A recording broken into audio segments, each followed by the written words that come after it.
안녕하십니까. 주식 코칭하는 남자 주코남 두 번째로 인사드립니다. 다들 평온한 주말 보내셨는지요? 주말 동안 참 많은 일이 있었는데 주식을 사랑하는 여러분들이라면 다들 잘 알고 계실 거라고 생각합니다. 뉴스 흐름 보신 분들은 아시겠지만 시장에 영향을 줄 만한 이슈들이 꽤 많이 나왔는데요. 그래서 오늘은 주말 동안 글로벌 시장이 어떻게 움직였는지 저와 함께 짚어보시죠. 네, 일단 지난 금요일부터 보면요. 이란이 호르무즈 해협 전면 개방한다는 소식이 나오면서 시장이 완전 리스크온 분위기로 이제 전환이 되었는데, 뭐 이제 보시면 S&P 500, 나스닥, 다우지수까지 전부 다 1% 상승하면서 분위기 자체가 상당히 좋았어요. 그리고 또 유가가 이렇게 급락하면서 항공이나 크루즈 같은 소비 관련 종목들이 강하게 올라왔고요. 그리고 엔비디아나 이제 테슬라 같은 M7, 빅테크들도 다시 힘을 받는 흐름이었습니다. 이제 다만 주말 동안 분위기가 많이 다시 바뀌게 되는데 이란은 미국이 해상 봉쇄 해제 합의를 이행하지 않았다며 호르무즈 해협 재봉쇄를 선언하게 되고요. 미국도 맞대응으로 이란행 화물선을 납포하면서 이제 긴장감이 다시 올라가는 시장이라고 보시면 됩니다. 이제 현재 상황 보시면 이란 내부에서도 외교 라인이나 군부 라인이 서로 다른 얘기를 하고 있어서 지금 상황이 조금 애매한 상태라고 보시면 될 것 같고요. 네, 이제 이 영향으로 이제 유가도 다시 6% 넘게 상승하면서 배럴당 88달러까지 올라왔었네요. 네, 이제 다만 이제 이런 시장에서도 이런 긴장감이 좀 익숙해지지 않았나 이렇게 판단이 되는데 이 부분은 이번 주 시장 보면서 계속 체크해야 될 포인트 정도로 보시면 될 것 같습니다. 네, 이제 이렇게 중동 리스크가 다시 올라오는 상황에서도 월요일 시장은 생각보다 견조한 흐름을 보여주게 됩니다. 그 중심에는 역시 다들 아시는 SK 하이닉스가 있었고요. 이제 4월 23일 이제 이틀 남았네요. 네. 1분기 실적 발표를 앞두고 있는데 이제 시장 기대치 자체가 상당히 높은 상황입니다. 이제 현재 컨센서스 보면 이제 매출 뭐 50조 원, 영업이익 40조 이렇게 잡혀 있는데 전년 대비로 보면 이제 매출은 180% 이상, 그리고 영업이익은 300% 이상 증가하는 이제 사상 최대 실적이 예상되는 실적 구간입니다. 네, 이제 이 실적을 끌고 가는 핵심은 결국엔 HBM이랑 D램입니다. AI 서버 수요가 이제 폭발적으로 늘어나게 되면서 HBM 판매가 계속 확대되고 있고, 일단 D램 가격도 같이 함께 올라오고 있는 상황이에요. 이제 여기에 더해서 이제 하이퍼스케일 데이터 센터 투자까지 붙으면서 이제 기업용 SSD 수요도 같이 강하게 나오고 있습니다. 이제 수익성 보시면 수익성도 더 강한데, 지금 이제 시장에서 얘기 나오는 게 메모리 전체 영업이익률이 70% 수준, D램만 보면 80%까지도 가능하다는 얘기가 나오고 있어요. 이 정도면 이제 TSMC 저번 주에 저랑 같이 함께 보셨는데 그 영업이익률 58%도 이미 넘어서는 수준이라고 보실 수 있겠습니다. 네, 이제 시장 지위도 조금 의미가 있는데 작년 기준으로는 이제 글로벌 D램 점유율이 하이닉스가 35.2, 그리고 삼성전자가 34.6 이렇게 거의 1위 경쟁 구도로 올라온 상황이에요. 그래서 이제 증권가에서는 아예 연간 영업이익 100조 원까지도 이제 가능하지 않을까 이렇게 이야기가 나오고 있고요. 이제 메모리 공급 부족도 28년까지는 계속 이어질 수 있다는 전망이 나오는 상황입니다. 이제 그래서 실제로도 코스피는 이제 하이닉스 중심으로 이제 견조한 상황을 보여줬고, 이제 코스닥 쪽은 이제 2차전지 모멘텀 보여주고, 그리고 AACR 이런 암학회 이런 쪽에서 긍정적인 데이터 이런 거 나오면서 바이오텍들이 강세를 보이면서 상대적으로 테마가 장세가 이어지는 모습을 보여주는 월요일이었습니다. 네. 네, 이제 이렇게 실적 중심으로 시장이 버티고 있는 흐름 속에서 조금 더 길게 보면 기업들이 공통적으로 고민하고 있는 지점도 하나 보이는데요. 네, 이제 최근 이제 보시면 국내 주요 대기업들 중심으로 성과급이나 이제 노동 조건 관련 이슈들이 좀 다시 부각되고 있는 상황이에요. 이건 단순히 어느 한쪽의 문제라고 보기보다는 기업 입장에서는 이제 자연스럽게 비용 구조와 이제 자본 배분에 대한 고민이 조금 같이 커지는 구간이라고 볼 수 있습니다. 특히 지금처럼 실적이 좋은 상황에서는 큰 부담 없이 좀 보일 수 있을 것 같아요. 근데 반도체나 자동차처럼 이제 사이클이 있는 산업에서 실적이 꺾일 때도 분명히 있단 말이죠. 이제 그 부분에서 일정 수준 비용 구조를 유지해야 되는 이런 부담이 생길 수밖에 없고, 이 과정에서 연구개발이나 설비 투자로 들어가야 할 자금 과정 간에 이제 균형 문제가 조금 같이 따라오게 될 수 있을 것 같습니다. 네. 이런 흐름 속에서 이제 글로벌 기업들이나 이제 이런 대기업들이 공통적으로 가지는 방향은 좀 비교적으로 명확하다고 볼 수 있는데요. 이제 단순히 인력을 줄이겠다는 접근이 아니라 이제 전반적인 생산성을 어떻게 높일 것인가에 초점을 맞추고 다들 있습니다. 네. 그리고 이 생산성 개선의 핵심 수단으로 계속 이제 언급되는 것은 이제 자동화와 로봇입니다.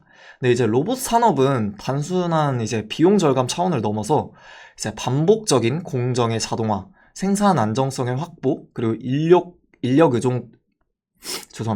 의존도 완화라는 측면에서 기업 경쟁력을 높이는 중요한 요소로 다시 자리 잡고 있고, 여기에는 이제 최근 AI 기술이 결합되면서 단순 작업을 수행하는 수준을 넘어서 판단과 대응이 가능한 지능형 로봇으로 빠르게 진화하고 있습니다.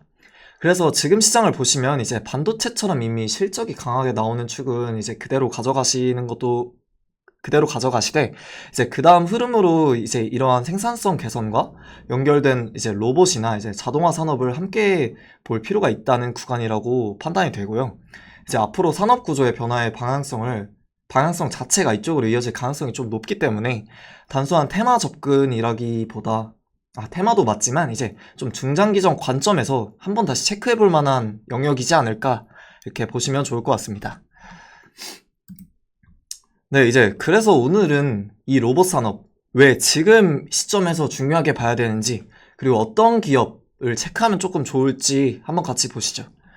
이제 조금 크게 보면 이제 인공지능이 향하고 있는 방향 자체가 단순히 데이터를 처리하는 수준을 넘어서고 있는데, 결국 궁극적으로 인간이 하는 대부분의 작업을 이제 수행할 수 있는 범용 인공지능인 AGI를 향해서 가고 있는 흐름이에요. 네, 이제 여기서 중요한 포인트가 하나 있는데, 이 AGI가 완성되기 위해서는 이제 가상 공간에서만 머무는 게 아니라 현실 세계를 좀 인식할 수 있고 직접 행동할 수 있어야 된다고 합니다. 그래서 이걸 가능하게 해주는 개념이 이제 피지컬 AI 많이 들어보셨죠? 물리 인공지능이고요. 이 피지컬 AI가 실제 구현된 형태가 이제 결국 로봇이라고 보시면 되는 구간입니다. 네, 그래서 로봇 산업이 단순히 이제 편의성 문제뿐만 아니라 인공지능이 현실 세계로 확장되기 위한 필수 단계, 이렇게 이해하시는 게 훨씬 정확하다고 볼 수 있습니다. 이제 여기에 더해서 현실적인 수요도 이미 만들어져 있다는 것을 좀 보실 수 있을 것 같은데요. 이제 글로벌 주요 국가들이 공통적으로 겪는 문제가 뭘까? 이렇게 보시면 노동력 부족이라고 합니다. 네, 이제 미국은 향후 10년간 연평균 100만 명 이상 좀 부족할 것으로 예상되고, 중국도 2030년 기준 2천만 명 수준의 노동 인력 부족이 예상되고 있습니다. 이제 이 두 나라가 이제 글로벌 경제 핵심이라는 거 다들 아실 텐데, 이런 핵심이라는 점을 좀 봤을 때 이 구조가 자연스럽게 로봇으로 대체될 수밖에 없는 환경이다, 이렇게 이어질 수밖에 없고요. 그래서 이제 시장 성장도 이제 굉장히 가파르게 예상되는데, 이제 글로벌 휴머노이드 시장이 이제 거의 2035년쯤에는 160조 규모까지 성장할 것으로 전망되고 있고요. 네, 이제 출하량 기준으로도 이제 60% 이상, 연평균 60% 이상 성장하는 초기 산업, 이제 특유의 고성장 구간에 들어와 있는 상황입니다. 이제 특히 이제 미국이나 중국을 중심으로 로봇 생산 확대 경쟁이 이미 시작되고 있고, 여기에서 좀 중요한 포인트는 지금 로봇 기업들이 양산을 하는 이유가 당장 수익을 내는 것도 중요하지만 이제 데이터를 확보하기 위한 좀 경쟁이라고 보시면 좋을 것 같습니다. 그 이유에 대해서 좀 말씀드리면, 이제 로봇은 이제 데이터가 쌓여야 이제 좀 지능이 만들어지고, 그 지능이 다시 로봇의 완성도를 끌어올리는 구조이기 때문에 결국 누가 더 빨리 더 많은 데이터를 확보하느냐, 이게 핵심 경쟁력이 되는 겁니다. 네, 이제 앞으로 산업의 성장은 크게 세 가지에 좀 달려있다고 보시면 될 것 같은데요. 이제 첫 번째는 양산을 통한 물리 데이터 확보가 있고, 두 번째는 로봇 파운데이션 모델과 고효율 반도체 같은 핵심 기술, 그리고 마지막으로는 이제 촉각처럼 물리 세계와 직접 상호작용을 하는 감각 기술입니다. 이제 이 세 가지가 이제 좀 맞물리면서 로봇은 조금 더 사람과 유사한 형태로 진화하게 될 거고, 이제 총 정리를 해보자면 로봇 산업이 단순히 옛날, 아니죠. 노동력을 대체하는 도구만 될 수도 있겠지만, 이제 인공지능이 현실 세계로 이제 확장되는 핵심 인프라이고, 다음 산업 패러다임을 만드는 영역이라고 좀 보시면 될 것 같아요. 네, 이제 이렇게 로봇 산업이 좀 빠르게 성장하는 가운데 있어서 가장 많이 나오는 질문이 하나 있습니다. 근데 이제 중국 너무 빠른데 한국이 경쟁이 되냐? 이 말인데, 실제로 최근 흐름 보면은 중국 쪽 속도가 굉장히 빠릅니다. 이제 4월 베이징에서 열린 휴머노이드 마라톤에서도 이제 중국 기업이 인간 최고 기록을 넘어서는 성과를 이제 좀 보여주게 되면서, 이제 하드웨어 완성 자체가 1년 안에 크게 올라왔다는 점이 좀 확인되는 구간이고요. 이제 정부 지원이나 인력, 부품, 생태계까지 이제 다 붙으면서 이제 개발, 양산, 가격 하락 사이클 이렇게 굉장히 빠르게 돌고 있는 상황입니다. 그럼 여기서 중요한 포인트는 하나인데, 이 시장에서 한국은 끝난 거냐? 저는 그렇게 보지 않는데, 일단 이제 한국은 이미 자동차나 전기전자, 산업용 로봇 쪽에서 쌓아온 제조 기반과 공급망이 많은 걸 다들 알고 계실 거예요. 근데 이제 잘 만드는 쪽에서 충분히 경쟁력이 있는 구조라고 보시면 됩니다. 네, 그래서 이 흐름에서 이제 패스트 팔로워 전략으로 올라오는 기업들이 좀 나오고 있는데, 그 중에서 제가 좀 유의 깊게 본 기업이 로보티즈라는 기업인데요. 이제 로보티즈를 단순히 휴머노이드 기대주로만 보면 조금 아쉽다고 볼 수 있고, 좀 이 회사를 좀 구조적으로 보시면은 액추에이터부터 시작해서 로봇 핸드, 휴머노이드 이렇게 해서 이제 또 물류 적용까지 이렇게 단계적으로 확장하고 있는 기업이라고 좀 보시면 좋을 것 같아요. 일단 핵심은 좀 액추에이터라고 볼 수 있는데요. 이제 액추에이터가 뭐냐면 로봇에서 관절의 역할하는 부품이라고 보시면 편해요. 네, 이걸 자체로 이제 기술을 만들고 있고, 이제 부품 90% 자체 내재화를 이제 하고 있어요. 이제 이게 왜 중요하냐 보시면, 이제 가격 경쟁력인 면이냐 공급 안정성에 있어서 이 두 가지를 동시에 가져갈 수 있기 때문에, 실제 이제 로봇 핸드 같은 경우에도 이제 800만 원대 수준에서 공급이 가능한 것을 볼 수 있고, 이제 지금은 이제 주문이 좀 밀리면서 이제 납기가 밀릴 정도로 수요가 따라오고 있는 상황입니다. 여기에 더해서 이제 휴머노이드 쪽은 조금 더 확장 중인데요. 이제 AI 워커, 이제 양팔 로봇은 이제 CJ 대한통운 물류 라인에서 6월부터 실제 배치 예정이고요. 좀 이게 왜 중요하냐 이렇게 보시면, 연구 단계에서 이제 실제 산업에 적용되는, 이걸 넘어서는 첫 단계라는 걸 봤을 때, 이제 물류도 이제 로봇이 가장 먼저 침투할 수 있는 영역이기도 하고, 이 레퍼런스를 확보한다는 것 자체가 굉장히 의미 있는 포인트라고 좀 보시면 좋을 것 같아요. 그리고 생산 쪽도 이제 좀 준비가 되고 있는데, 이제 우즈베키스탄 이쪽에서 연 500만 개의 규모의 액추에이터 공장을 좀 구축하고 있는 구간이고, 이제 10월부터는 본격적으로 가동에 들어갈 예정이라고 합니다. 이제 돌아가기 시작하면 생산량 증가, 원가 절감, 이 구조가 함께 만들어지면서 제품 가격을 30%에서 40%까지 낮추는 것도 가능해지고, 이제 결론적으로 이제 말씀드리면 중국과 가격 경쟁을 할 수 있는 기반이 만들어질 수 있다는 의미를 이제 저는 말씀드린 거고, 그래서 이제 좀 로보티즈라는 기업의 방향성이 굉장히 좀 명확하지 않나, 이렇게 좀 저는 판단을 했습니다. 그래서 중국처럼 싸게 보다는 이제 성능은 더 좋게 이 전략으로 조금 가고 있다고 보시면 될 것 같고, 기존 이제 쌓아온 액추에이터를 모델로 한다고 했잖아요. 이 기술력 위에서 휴머노이드와 이제 데이터나 플랫폼까지 붙이면서 이제 단순한 부품만 이제 하는 회사가 아니라 로봇 생태계 플레이어로 좀 올라가고 있는 과정이라고 보시면 좋을 것 같아요. 이제 마지막 결론을 말씀드리겠습니다. 이제 정리해보면, 이제 중국 빠르죠. 네, 빠른 거 맞는데요.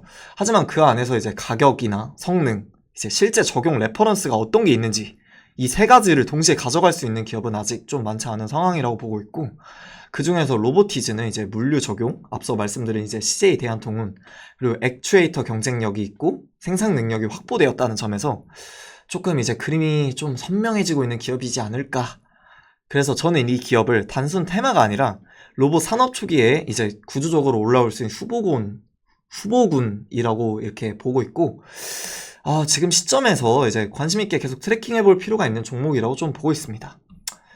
참고로 이제 마지막으로 말씀드리자면, 이 내용은 이제 이 특정 종목을 추천드리거나 이제 투자 권유를 드리는 목적은 아니고, 시장 흐름이나 산업의 구조를 보면서 제 개인적인 생각이나 이제 견해를 좀 정리한 내용이니까 그 부분 참고해서 가볍게 들어주시면 좋을 것 같고, 오늘 내용은 여기까지 이제 마무리할 거고요. 앞으로도 이렇게 이제 복잡한 시장 흐름 같이 정리해 드리도록 하겠고, 이제 도움 되셨다면 좋아요와 구독 한 번씩 부탁드리겠습니다. 저는 다음 영상에서 더 좋은 영상과 이제 좋은 컨텐츠로 좀 찾아뵙겠습니다. 감사합니다.